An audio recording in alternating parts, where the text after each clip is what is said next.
Welcome to Kenton Teaches. Enjoy the video. In this video, I will show you how to change your Toyota Supra key battery.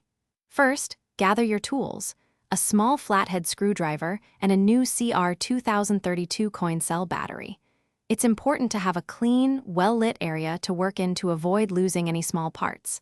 This process is straightforward and can save you a trip to the dealership. Let's get started with the first step. To begin, locate the small slot on the side of your key fob. This is usually near the key ring attachment point. Gently insert your small flathead screwdriver into this slot. With a slight, careful twist of the screwdriver, the two halves of the key fob should begin to separate. Take your time to avoid damaging the plastic casing. Once the key fob is open, you'll see the old coin cell battery. Pay close attention to its orientation, noting which side is facing up. Gently pry out the old CR 2032 battery using your screwdriver or fingernail.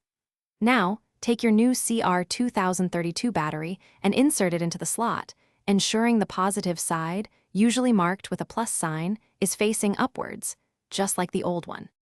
Now, carefully align the two halves of your key fob, making sure they fit together perfectly. Gently press them together until you hear a satisfying click, indicating the case is securely closed. Don't forget to check the description for a link to the Echo Dot smart speaker and other great deals. Finally, test your key fob to ensure all buttons are working correctly. You've successfully changed your Toyota Supra key battery.